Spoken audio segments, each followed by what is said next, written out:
Bom dia a todos, queridos irmãos e irmãs.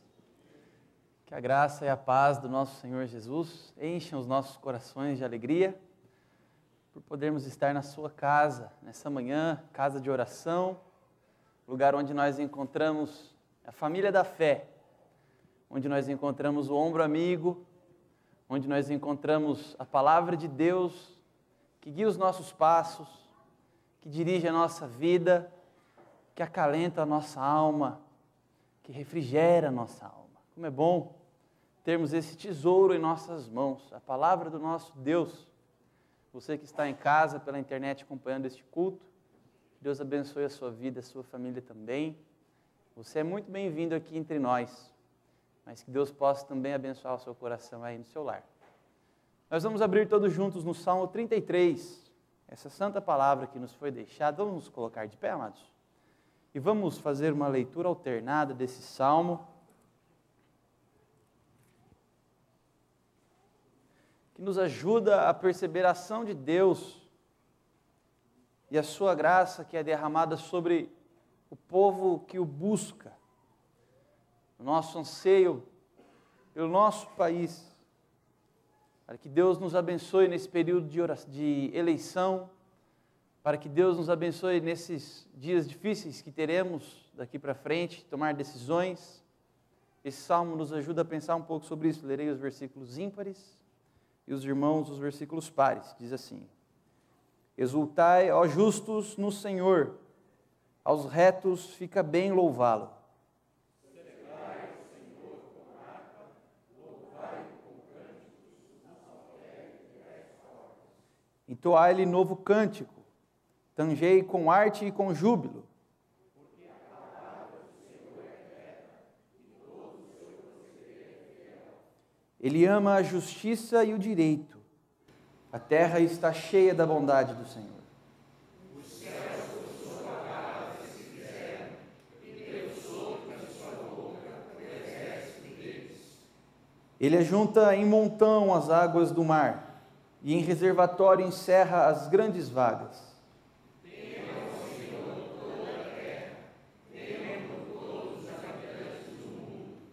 Pois ele falou, e tudo se fez. Ele ordenou, e tudo passou a existir. O Senhor frustra os desígnios das nações e anula os experimentos dos povos. O conselho do Senhor dura para sempre, os desígnios do seu coração por todas as gerações. Feliz a nação cujo Deus é o Senhor, e o povo que ele escolheu para a sua herança. O Senhor olha dos céus, vê todos os filhos dos homens. No lugar da sua morada, observa todos os moradores da terra. Ele que forma o coração de todos eles, que contempla todas as suas obras. Não há rei que se salve com o poder dos seus exércitos, nem com sua muita força se livra novamente. O cavalo não garante a vitória, a despeito de sua grande força. A ninguém pode livrar.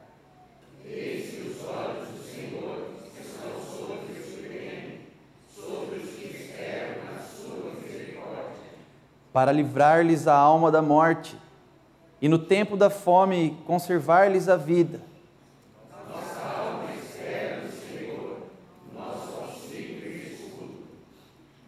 Nele o nosso coração se alegra, pois confiamos no seu santo nome. Seja sobre nós, Senhor, a tua misericórdia, como justiça e esperança. Amém. Seja sobre o Brasil, Senhor, a tua misericórdia, como de ti esperamos. Que Deus nos abençoe, abençoe o nosso país, e que um dia nós possamos olhar e dizer: o Brasil é bem-aventurado e muito feliz, porque Deus é o seu Senhor. Nós vamos orar a Deus de que Ele nos abençoe nesse momento e também nos ajude a refletir um pouco mais sobre isso. Nosso irmão presbítero Paulo Ferraz nos conduz a Deus numa oração por nós e pelo nosso país. O microfone vai chegar até o Paulo para que nós possamos participar.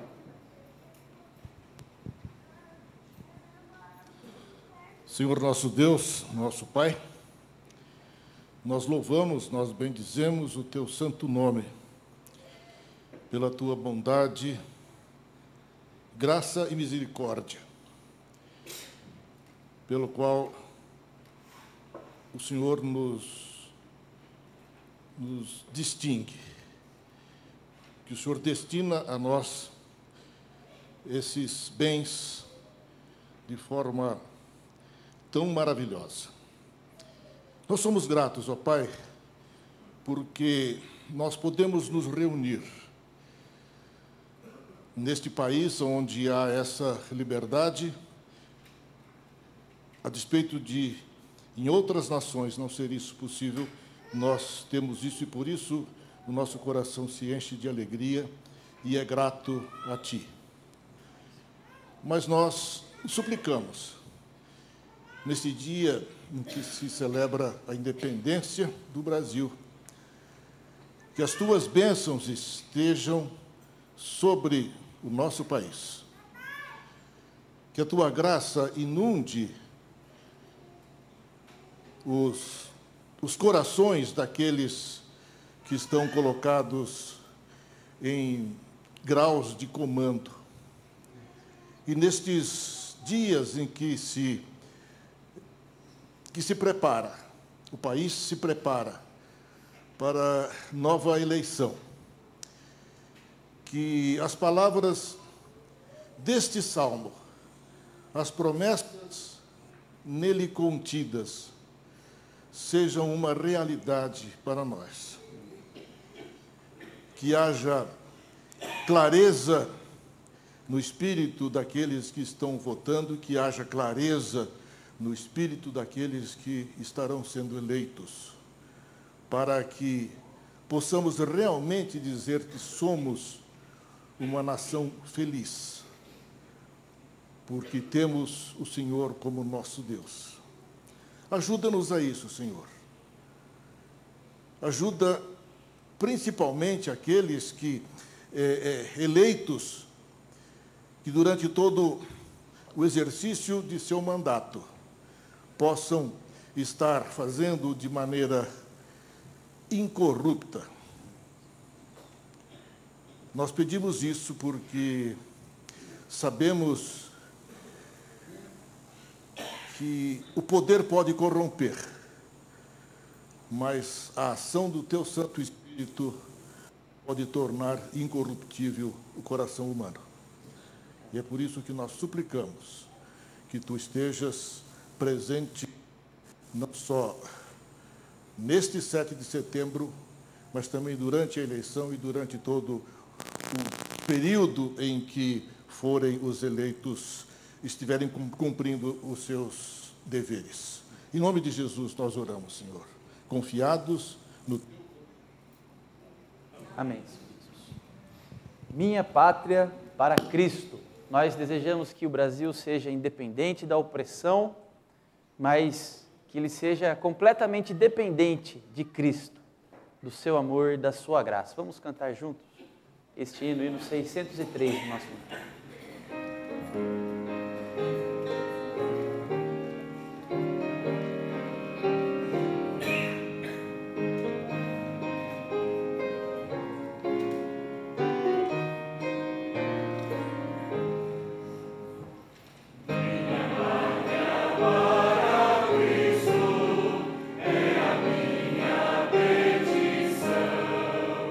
Minha pátria tão querida,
queridos irmãos. Salmo 106.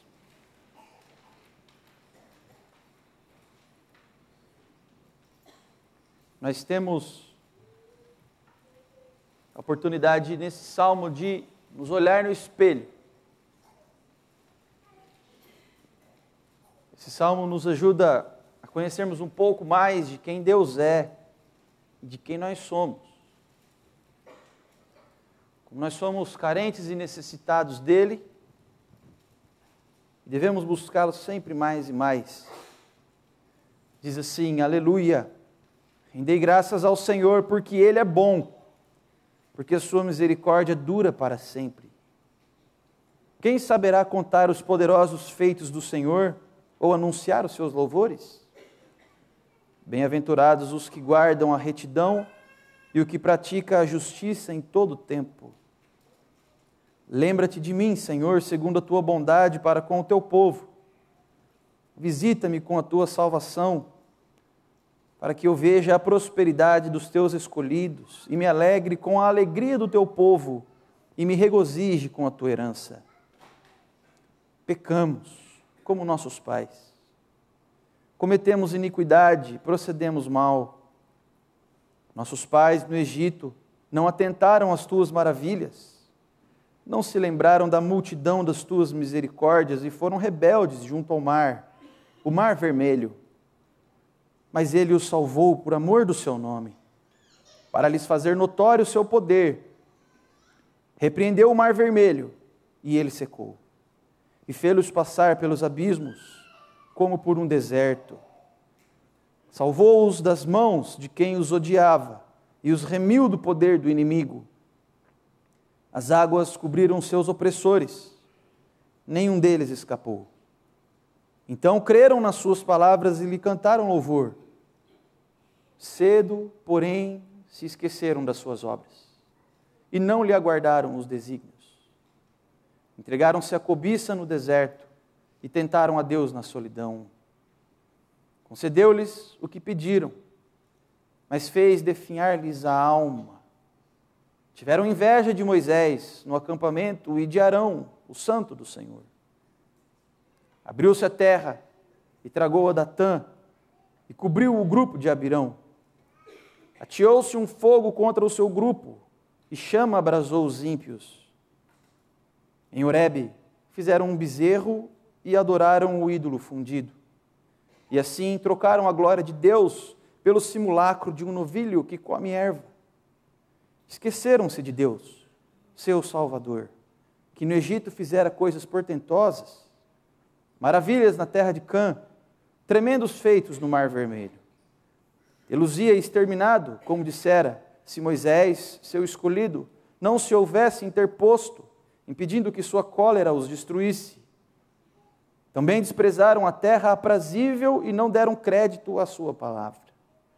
Antes, murmuraram em suas tendas e não acudiram à voz do Senhor. Então lhes jurou de mão erguida que os havia de arrasar no deserto e também derribaria entre as nações a sua descendência e os dispersaria por outras terras. Também se juntaram a Baal-Peor e comeram os sacrifícios dos ídolos mortos. Assim, com tais ações o provocaram a ira e graçou peste entre eles. Então se levantou Finéias e executou o juízo e cessou a peste. Isso lhe foi imputado por justiça, de geração em geração, para sempre. Depois o indignaram nas águas de Meribá, e por causa deles sucedeu mal a Moisés. Pois foram rebeldes ao Espírito de Deus, e Moisés falou irrefletidamente. Não exterminaram os povos como o Senhor lhes ordenara. Antes se mesclaram com as nações e lhes aprenderam as obras. Deram culto a seus ídolos, os quais se lhes converteram em laço, pois imolaram seus filhos e suas filhas aos demônios e derramaram sangue inocente, o sangue de seus filhos e filhas, que sacrificaram aos ídolos de Canaã. E a terra foi contaminada com sangue. Assim se contaminaram com as suas obras e se prostituíram nos seus feitos. Acendeu-se por isso a ira do Senhor contra seu povo, e ele abominou a sua própria herança e os entregou ao poder das nações. Sobre eles dominaram os que os odiavam. Também os oprimiram seus inimigos, sob cujo poder foram subjugados. Muitas vezes os libertou, mas eles o provocaram. Com seus conselhos e por sua iniquidade foram abatidos. Olhou-os, contudo, quando estavam angustiados e lhes ouviu o clamor. Lembrou-se a favor deles, de sua aliança, e se compadeceu, segundo a multidão de suas misericórdias. Fez também que lograssem compaixão de todos os que os levaram cativos. Salva-nos, Senhor, nosso Deus, e congrega-nos de entre as nações, para que demos graças ao teu santo nome e nos gloriemos no teu louvor. Bendito seja o Senhor, Deus de Israel, de eternidade a eternidade, e todo o povo diga amém, aleluia. O povo de Israel conheceu a Deus, mas mesmo assim, muitas vezes, se desviou dos seus caminhos. E nós não somos melhores do que eles. Na verdade, nós somos o Israel de Deus hoje. Nós, a sua igreja, a sua noiva, o seu povo. Não obstante o nosso desvio constante, Deus continua nos amando muito. E a maior prova foi ter enviado o seu Filho Jesus para morrer por nós na cruz. Apesar dos nossos erros e do nosso mal, Deus continua sendo bondoso e misericordioso e quer nos perdoar, quer tratar conosco, quer nos ensinar o seu caminho reto. Como é bom podermos ter essa certeza de que, apesar de nós escolhermos errado tantas vezes, Ele continua nos amando e o seu amor perseverante e fiel está sobre nós, em Cristo Jesus. Vamos orar a esse Deus misericordioso, confessar a Ele os nossos pecados, falar para Ele tudo aquilo que nos impede de caminhar livremente, colocar diante dEle todas as nossas aflições. Ele, em sua bondade e misericórdia, nos responde à oração. Oremos silenciosamente.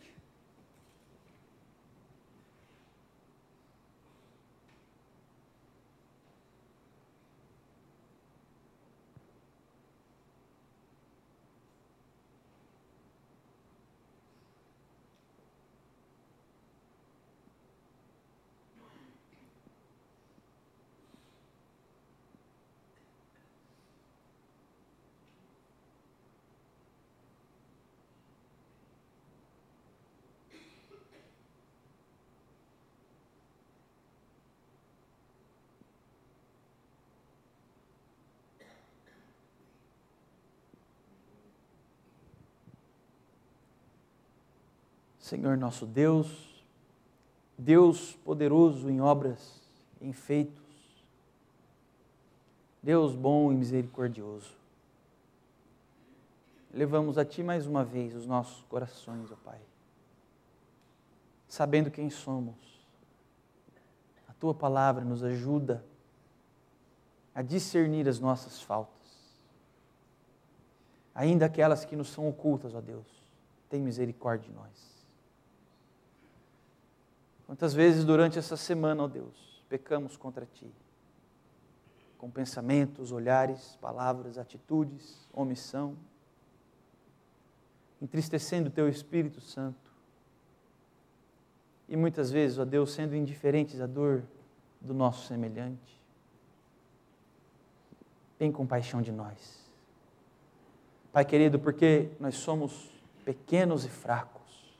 Confessamos isso diante da Tua presença. Pedimos que o Senhor fortaleça o nosso coração, revigore a nossa alma e coloque disposição no nosso corpo de fazer o que Te agrada, de andar pela vereda reta que o Senhor abriu diante de nós. Nós temos um alvo, temos uma direção. Queremos seguir Jesus em direção ao Calvário, à cruz com Ele. Ajuda-nos, ó Deus, perdoa os nossos pecados. Tira também, ó Deus, a tristeza que Ele causa em nós. Tira do nosso coração o peso. Tira a angústia, Deus. Que nós possamos compreender quem Tu és. Deus misericordioso, bondoso, poderoso, que está sempre conosco, que jamais abandona seus filhos, que o Teu cuidado, a Tua misericórdia, a Tua proteção estejam sobre nós. Essa é a nossa oração nessa manhã, Deus. Em nome de Jesus. Amém. Amém. O hino que vamos cantar esse mês, divino... Não, perdão, irmãos. Nós vamos cantar depois o hino do mês. Mas esse hino que nós vamos cantar do Inário Novo Cântico, diz que esse divino Salvador, Ele contempla com favor o nosso país, as nossas casas, as nossas famílias, e quer nos dar a paz. Vamos nos colocar de pé e vamos cantar esse hino que está sendo projetado.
Sentai-vos, irmãos. Nossa irmã missionária Jaqueline estará lá à porta para acompanhar as crianças, saindo lá pela porta de trás.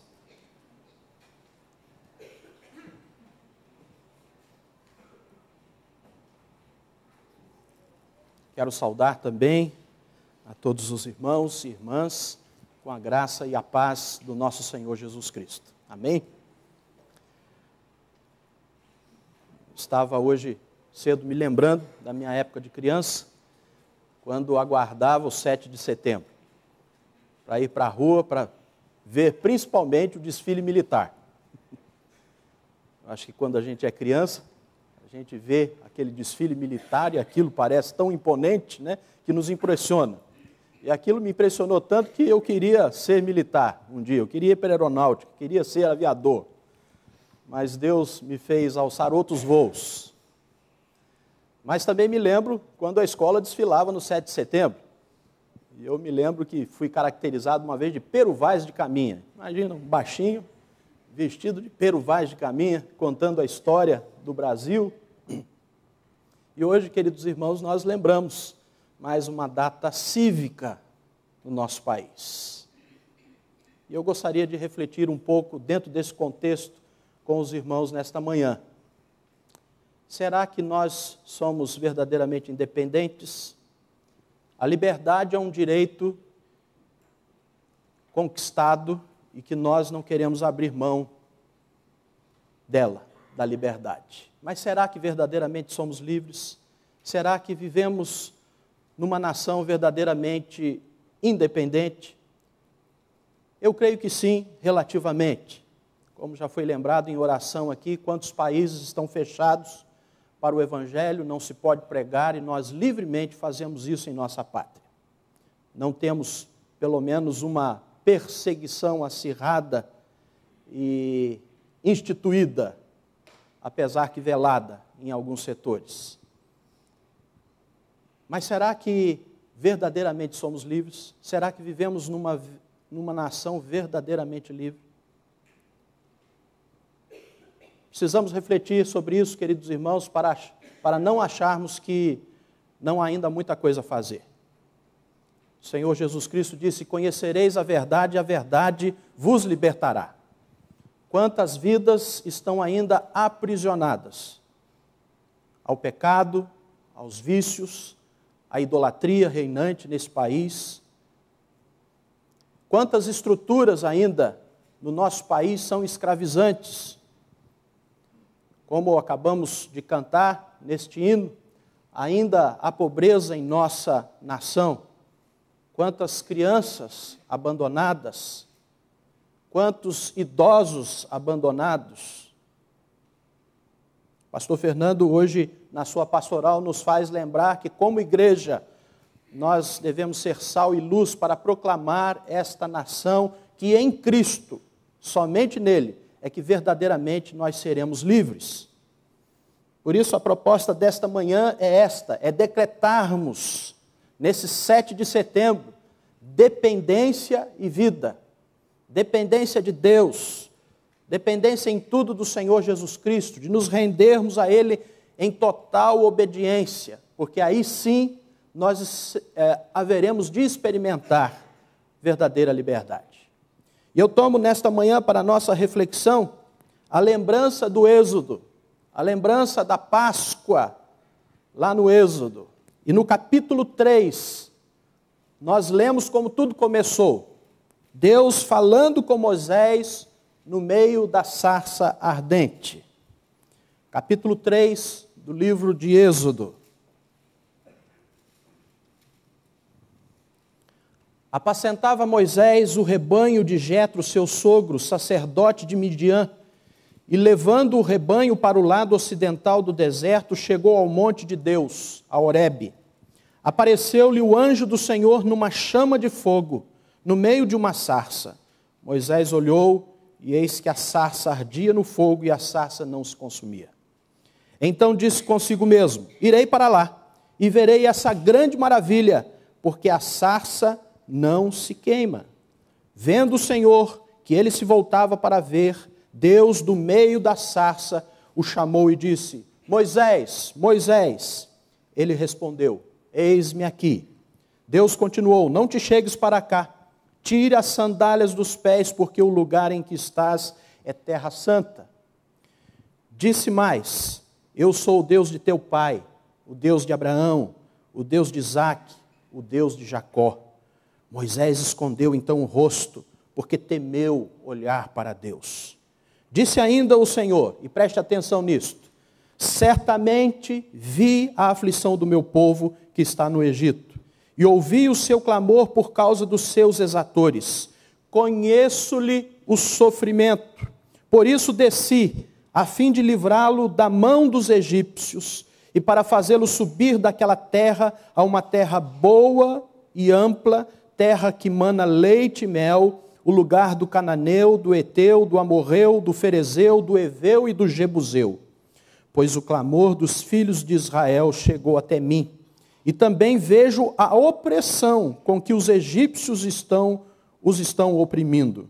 Vem agora, e eu te enviarei a Faraó, para que tires o meu povo, os filhos de Israel, do Egito. Então disse Moisés a Deus: quem sou eu para ir a Faraó e tirar do Egito os filhos de Israel?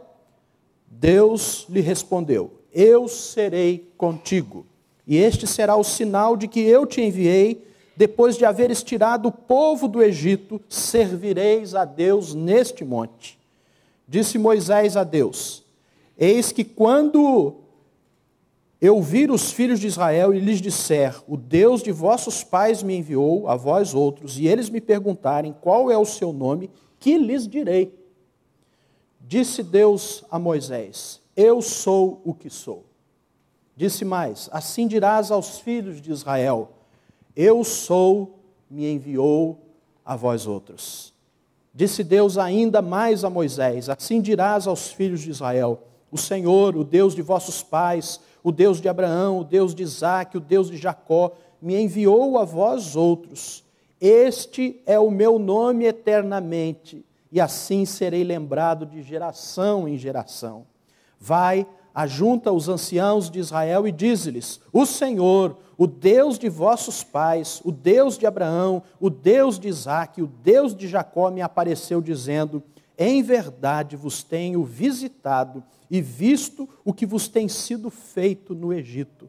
Portanto, disse eu: far-vos-ei subir da aflição do Egito para a terra do cananeu, do eteu, do amorreu, do ferezeu, do eveu e do jebuseu, para uma terra que mana leite e mel. E ouvirão a tua voz, e irás com os anciãos de Israel ao rei do Egito, e lhes dirás: o Senhor, o Deus dos hebreus, nos encontrou. Agora, pois, deixa-nos ir caminho de 3 dias para o deserto, a fim de que sacrifiquemos ao Senhor nosso Deus. Eu sei, porém, que o rei do Egito não vos deixará ir, se não for obrigado por mão forte. Portanto, estenderei a mão e ferirei o Egito com todos os meus prodígios, que farei no meio dele. Depois vos deixarei ir. Eu darei mercê a este povo aos olhos dos egípcios, e quando sairdes, não será de mãos vazias. Cada mulher pedirá à sua vizinha e à sua hóspeda joias de prata e joias de ouro e vestimentas, as quais porei sobre vossos filhos e sobre vossas filhas, e despojarei os egípcios. Bendita a palavra do nosso Senhor. Amém, irmãos? Nós temos aqui praticamente um resumo antecipado, Deus mostrando para Moisés como tudo aconteceria. Lendo os capítulos seguintes, nós vamos ver que esse é o esboço de tudo o que acontece até a saída do povo de Israel para atravessar o Mar Vermelho. Mas eu fico pensando, e talvez isso se passou na mente dos irmãos também, Deus poderia ter libertado o seu povo, destruindo o faraó e aquele povo opressor de uma só vez. Com mão forte, como ele a tem, sem a necessidade de todo aquele processo de 10 pragas, para forçar aquele rei de coração endurecido a libertar o seu povo. Quais os motivos pelos quais o Senhor usou essa abordagem de enviar sinais e prodígios de juízo sobre a terra do Egito? Penso que algumas coisas estão envolvidas aqui. Primeiro, e é óbvio, que o propósito maior era sujeitar o faraó e os egípcios para que deixassem o povo hebreu sair daquela terra. Obviamente, Deus fez isto para alcançar esse objetivo. Porém, ao mesmo tempo, o Senhor estava revelando, tanto aos israelitas quanto aos egípcios, que somente Ele é Deus, que somente Ele é Senhor. E aquelas 10 pragas foram então pedagógicas, aqueles prodígios e sinais realizados por Deus no Egito, através de Moisés e Arão, foram pedagógicos para ensinar tanto a Israel como aos egípcios que somente Ele é Deus, somente Ele é Senhor. Os sinais e prodígios, ou as 10 pragas, foram também a maneira de Deus julgar os deuses do Egito e de mostrar que eles eram falsos, que eles eram fúteis. O Egito adorava mais de 80 divindades, mas elas não puderam fazer nada para livrar a terra e o povo dos terríveis juízos enviados pelo Senhor Yahvé. Mais de 80 divindades. E é interessante, queridos irmãos, que entre essas divindades, aquelas 10 pragas atingiram no coração desses deuses falsos que os egípcios adoravam. A completa humilhação do Egito veio por uma série de 10 julgamentos com os quais Yahvé, o eu sou, o grande eu sou, demonstrou naquelas 10 pragas a sua superioridade sobre os deuses do Egito. Por exemplo, a praga das águas transformadas em sangue revelou a autoridade de Yahvé sobre o Nilo, o rio que sustentava a vida do Egito e que era adorado como um deus. Mas o ápice, o clímax de desmascarar os deuses egípcios aconteceu quando o primogênito do faraó morreu. Porque Faraó era a divindade maior no Egito. Os seus descendentes eram divinos, principalmente o seu primogênito. E quando a morte abateu a sua casa, não houve como o Faraó resistir mais. E libertou então, ou permitiu que o povo saísse. Mas o povo de Israel precisava também aprender esta lição, de que somente Deus é o Senhor. É interessante o que Ezequiel, o profeta Ezequiel, no capítulo 20, os versículos 5 a 11, nos diz, e nos mostra que estas pragas, esses prodígios e sinais, era para que Israel aprendesse também que só Deus é o Senhor. Assim diz o soberano Senhor, no dia em que escolhi Israel, jurei com mão erguida aos descendentes da família de Jacó e me revelei a eles no Egito. Com mão erguida eu lhes disse, eu sou o Senhor, o seu Deus. Naquele dia jurei a eles que os tiraria do Egito e os levaria para uma terra que eu havia procurado para eles, terra onde manam leite e mel, a mais linda de todas as terras. E eu lhes disse, presta atenção, desfaçam-se todos vocês das imagens repugnantes em que vocês puseram seus olhos, e não se contaminem com os ídolos do Egito. Eu sou o Senhor, o seu Deus. Mas eles se rebelaram contra mim, e não quiseram ouvir-me.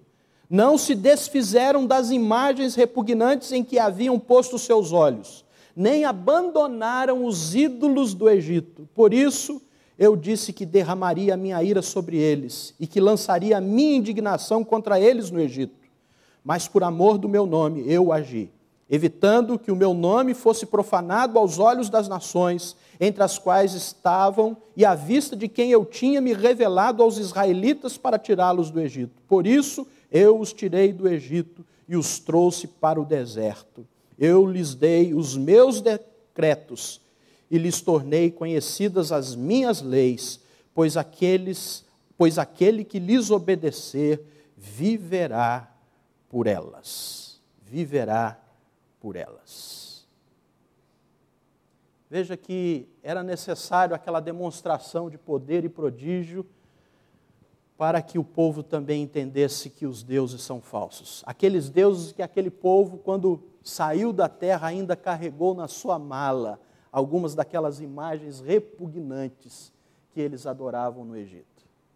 Um comentarista disse o seguinte, e isto é verdade, que numa noite Israel foi libertado do Egito, mas demorou 40 anos para que o Egito saísse de Israel. Aquele povo vagou durante 40 anos se lembrando dos melões, se lembrando das cebolas, se lembrando dos caldeirões de comida que eles tinham lá no Egito, e certamente lembrando-se das suas divindades. Nós temos um grande contraste aqui, Deus forte e poderoso, e aquele faraó que se considerava uma divindade com o seu coração endurecido. Endurecido por si próprio e endurecido porque Deus assim o quis. Nós não teríamos como discutir isso agora, mas apenas esta frase pode nos ajudar. O mesmo sol que derrete a cera e o gelo, ele endurece o barro. O mesmo sol. O coração de Faraó era um coração duro. Ele era soberbo, ele era orgulhoso. E Deus cumpriu os seus propósitos nele, endurecendo também o seu coração. E o que significa endurecer o coração? Significa ver provas claras da mão de Deus agindo e ainda assim recusar aceitar a sua palavra e sujeitar-se à sua vontade. Significa resistir-lhe, demonstrando ingratidão e desobediência, sem qualquer temor do Senhor ou dos seus juízos. O orgulhoso Faraó dizia assim diante de Moisés: quem é o Senhor para que eu lhe ouça a sua voz? Que orgulhoso, diante das maravilhas, diante dos sinais. Ele mantinha o seu coração endurecido, apesar de ver as grandes provas do poder de Deus e também da sua misericórdia. Porque houve um momento em que Deus, por meio de Moisés, disse a Faraó o seguinte: Faraó, se eu quisesse, eu já tinha te exterminado, a você e o seu povo. Mas é com graça e misericórdia que vocês são preservados. E Deus disse também a Faraó, por meio de Moisés: Faraó, você não estaria no poder se Deus não permitisse. Lembrando aos governantes, quem é o verdadeiro governante das nações. Um escritor inglês estava certo ao dizer o seguinte, que há dois tipos de liberdade. Há dois tipos de liberdade. O tipo falso, no qual o homem é livre para fazer o que bem entende. Esse é o tipo falso de liberdade. E que muitos estão vivendo assim. Acham que liberdade é fazer o que bem entende. Mas o tipo certo, verdadeiro de liberdade é aquele no qual o homem é livre para fazer o que deve. A verdadeira liberdade é aquela que torna o homem livre para fazer aquilo que deve. E minha avó já dizia: quem pode manda e quem tem juízo obedece. E só um pode. Só um tem todo o poder, só um tem todo o governo da nação e o faz muito bem, e o faz com amor, o faz com misericórdia, o faz com justiça, é o nosso Deus. Mas parece que nós não temos juízo. Nós insistimos em nos rebelar contra a sua vontade, e assim a nossa liberdade não é verdadeira, porque a verdadeira liberdade é aquela que faz a vontade de Deus. Pedro, lá na sua primeira carta, no capítulo 2 e 16, de onde certamente esse escritor inglês tirou esse pensamento, disse: vivam como pessoas livres, mas não usem a liberdade como desculpa para fazer o mal. Vivam como servos de Deus. Esta é a verdadeira liberdade. Esta é a verdadeira independência do pecado, do mal, para servir a Deus com amor e com dedicação. Ao longo de sua história, a nação de Israel lutou com esses dois tipos de liberdade, como acontece conosco hoje, o povo de Deus. Paulo dizia: o bem que eu sei que eu devo praticar, que eu devo fazer, eu não faço, mas o mal que eu detesto, este está sempre diante de mim para me tentar. O êxodo de Israel ensinou ao povo que o seu futuro, o futuro de sucesso, encontrava-se no cumprimento de 3 responsabilidades importantes. A primeira, de seguir ao Senhor, obedecendo aos seus mandamentos. Isto é para nós hoje também. Ouvir a palavra do Senhor Jesus Cristo, segui-la, obedecendo-a de todo o coração.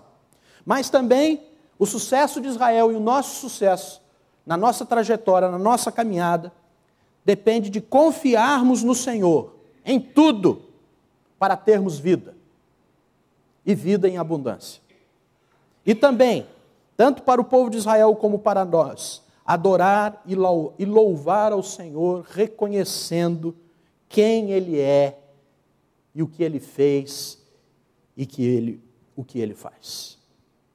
Se Israel obedecesse à vontade de Deus, o Senhor conduziria à terra prometida e lhe daria a sua herança. A mesma coisa acontece com a pessoa que confia em Jesus. Ela nasce de novo e passa a fazer parte da família de Deus. Mas esse é só o começo de uma caminhada que nos conduz à vida em abundância que Jesus nos prometeu. Através de crescimento, através de lutas, mas também de conquistas, fazendo a vontade de Deus. Jesus disse para os seus discípulos, e também para nós: eu sou a videira, vocês são os ramos. Se alguém permanecer em mim, e eu nele, esse dará muito fruto, pois sem mim nada podeis fazer. Se queremos vida em abundância, não pode ser independente da obediência a Deus e de fazer a sua vontade. Os irmãos percebem que na história do povo de Israel houve, entre outras coisas, muita dependência de Deus. Os peregrinos que peregrinavam, que caminhavam, que rodeavam o deserto, dependiam em tudo de Deus. Durante o dia, o Senhor ia à frente deles numa coluna de nuvem, para lhes mostrar o caminho. Durante a noite, Ele ia à frente deles numa coluna de fogo para iluminar o caminho, a fim de que pudesse caminhar de dia e de noite. Eles dependiam do Senhor para caminhar naquele deserto, por aqueles caminhos que eles não conheciam. Não havia pepinos, melões, verduras, cebolas, alhos e carnes no deserto, nem sobremesas e nem bebidas. Mas o suculento maná caía do céu durante a noite, simultaneamente com o orvalho, dia após dia, durante os 40 anos de êxodo. Quando não havia oásis e nem água, Deus fazia com que o deserto se transformasse em lagos e a terra seca virasse fontes de água, saciando a sede do seu povo para que não morresse. Quando havia água, mas a água era amarga, era imprópria para o consumo, Ele a tornava boa para beber. O cuidado de Deus abrangia tudo, inclusive outros setores menos cruciais, como destaca Moisés em seu discurso à entrada de Canaã. Ele diz assim: nesse tempo todo, os 40 anos de deserto, não ficaram gastas as roupas que vocês vestiam, nem as sandálias que calçavam. E na passagem paralela, Moisés lembra mais um detalhe, e os pés de vocês não ficaram inchados. Já imaginaram isso, irmãos? Que economia seria para nós? Porque se a gente for pôr na conta, talvez o nosso vestuário seja uma das coisas caras para nós. Aquele povo caminhou pelo deserto, sustentado, mantido, muita dependência. Lutero lembra no seu hino, grande hino da Reforma, que a força do homem nada faz. Sozinho ele está perdido, mas nosso Deus socorro traz em seu Filho escolhido. Sabeis quem é? É Jesus, o que venceu na cruz, Senhor dos altos céus, e sendo o próprio Deus, triunfa na batalha, como triunfou no Egito e como triunfa hoje. Faraó, ele é visto na Bíblia como um símbolo do diabo, de Satanás, o inimigo de Deus e o nosso inimigo.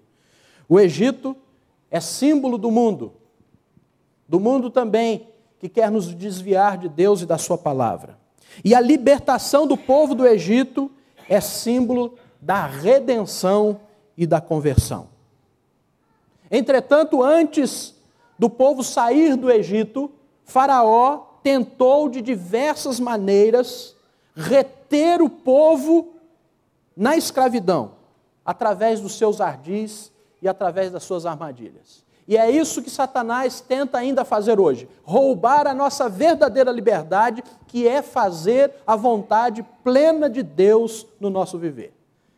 E Satanás fez 4 propostas, ou melhor, o faraó, que representava ali o diabo com seus ardis, fez 4 propostas indecorosas, perigosas para Moisés e Arão, em consequência para o povo, que são as mesmas tentações que Satanás tem lançado sobre nós hoje. Eu queria mencionar 2. A primeira está lá em Êxodo 8, 25. Faraó propôs a Moisés o seguinte: Moisés, para que sair do Egito? Sirva a Deus aqui mesmo, no Egito. Não precisa sair daqui. Sirva a Deus, mas seja um de nós. Para que mudar de vida? Você pode continuar levando a vida que sempre levou. Se você mentia, continue mentindo. Se era orgulhoso, continue sendo. Mas, queridos irmãos, não dá para ser uma pessoa salva e viver na prática do pecado, porque quem está em Cristo é nova criatura. E essa é uma proposta que o diabo continua tentando impor a nós para roubar a nossa liberdade. Porque permanecer no Egito era permanecer na escravidão do pecado, na opressão do pecado. A resposta de Moisés para Faraó foi: não! Nós teremos que sair daqui, caminhada de 3 dias, para adorar ao Senhor. A segunda proposta está no versículo 28 deste mesmo capítulo 8. Querem ir? Vão, mas não vão para um lugar muito longe. Não precisa de um rompimento assim tão definitivo, então. Não seja tão radical. Não radicalize, permaneça perto do mundo. Mas a palavra de Deus diz que aquele que quiser ser amigo do mundo constitui-se inimigo de Deus. Ele diz ainda: não ameis o mundo, nem as coisas que há no mundo, porque aquele que ama o mundo, o amor do Pai não está nele. E Paulo nos diz: não vos conformeis com este século, mas transformai-vos pela renovação da vossa mente, para que experimenteis qual seja a boa, agradável e perfeita vontade de Deus. A proposta de Faraó e a proposta de Satanás para nós é viver uma vida dupla. Ser um crente espiritual no domingo, mas durante a semana não levar Deus a sério. Em casa, na relação com os nossos familiares, nos nossos negócios, na sociedade, continuar vivendo na roda dos escarnecedores. Mas se nós escolhermos este caminho, nós estamos em sério risco, entrando na armadilha do inimigo. Eu gostaria de terminar aplicando esta mensagem sobre dependência e vida com a palavra final que Moisés dá ao povo, que está registrado lá em Deuteronômio 30, os versículos 15 a 20. Moisés reúne o povo e diz assim: vê que proponho hoje a vida e o bem, a morte e o mal. Se guardares o mandamento que hoje te ordeno, que ames o Senhor teu Deus, ande nos seus caminhos e guarde os seus mandamentos e os seus estatutos e os seus juízos, então viverás e te multiplicarás, e o Senhor teu Deus te abençoará na terra que passas para possuí-la.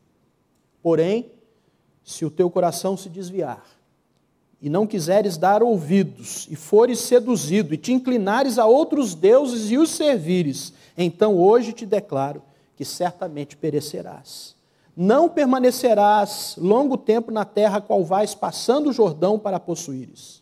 Os céus e a terra tomo hoje por testemunhas contra ti, que te propus a vida e a morte, a bênção e a maldição. Escolhe, pois, a vida, para que vivas, tu e a tua descendência, amando o Senhor teu Deus, dando ouvido à sua voz e apegando-te a Ele, pois disto depende a tua vida e a tua longevidade, para que habites na terra que o Senhor, sob juramento, prometeu dar a teus pais, Abraão, Isaque e Jacó.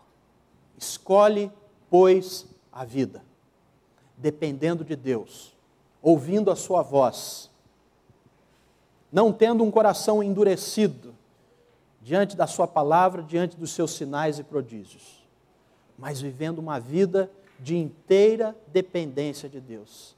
Assim experimentaremos vida e vida em abundância.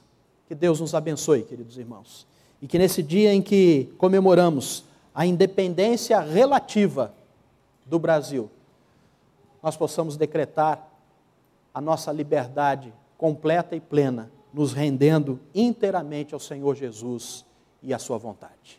Que Ele assim nos abençoe. Amém?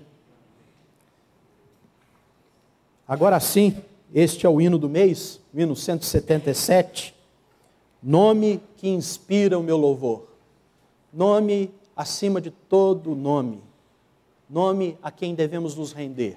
Enquanto cantamos este hino, nós daremos oportunidade aos irmãos e irmãs para consagrarem a Deus os seus dízimos e as suas ofertas.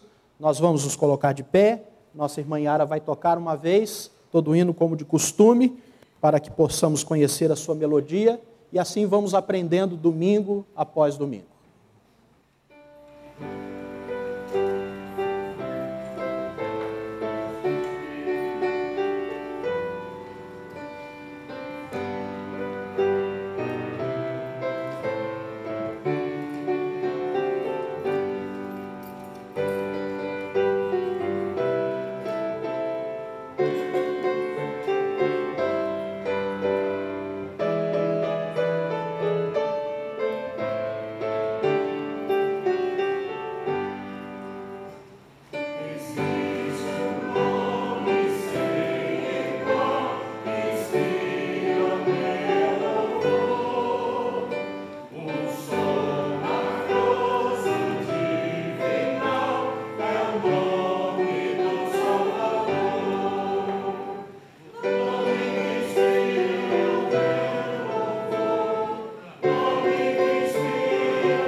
Oremos agradecendo a Deus pelos dízimos e ofertas, mas nós queremos conclamar a igreja a interceder pelo nosso irmão Schmidt, que está internado no centro médico e certamente precisará passar por uma cirurgia.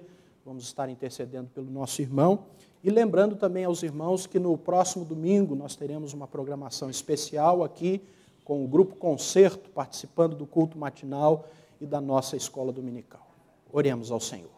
Senhor nosso Deus, nós te damos graças porque o Senhor nos torna verdadeiramente livres. Nós queremos em tudo depender do Senhor. Queremos depender deste nome sublime que é o nome do Senhor Jesus Cristo. Pai, livra-nos, Senhor, de uma vida dupla, de uma vida de desobediência, Senhor, à Tua voz e ao Teu ordenar, ó Deus. Que nós possamos estar submissos à Tua vontade e assim experimentarmos vida e vida em abundância. Despede-nos deste momento com a Tua graça e com a Tua misericórdia. Abençoa a nossa escola dominical e logo mais traga-nos aqui para estarmos Te cultuando novamente. É a nossa oração, em nome de Jesus. Amém. E que a graça do nosso Senhor e Salvador Jesus Cristo, que o amor de Deus, o nosso eterno Pai, que a comunhão e as consolações do Espírito Santo repousem sobre vós, irmãos, e sobre vós permaneça, hoje e para todos sempre. Amém e amém. Sentai-vos, irmãos.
Você caminhe com esse verdadeiro amigo que é Jesus durante essa semana. Gostaríamos de saber se alguém que está nos visitando nesta manhã pela primeira vez, se colocasse de pé, se há alguém nos visitando, para que pudéssemos reconhecê-lo e cumprimentá-lo. Alguém? Nós temos um irmão lá atrás, é o Amilson. Oi, Amilson, seja bem-vindo, querido. É um amigo que nós conhecemos recentemente, é uma alegria tê-lo aqui. Receba o nosso abraço aí das pessoas que estiverem mais próximas de você. Muito bem. Nós destacamos aquilo que achamos importante no nosso boletim, mas você terá a oportunidade na sua casa observar as notícias e a vida da nossa igreja para acompanhar. E lembre-se de continuar então orando pelo nosso irmão Schmidt. Que Deus abençoe e aqueles que puderem, nós continuaremos na escola dominical estudando a palavra de Deus.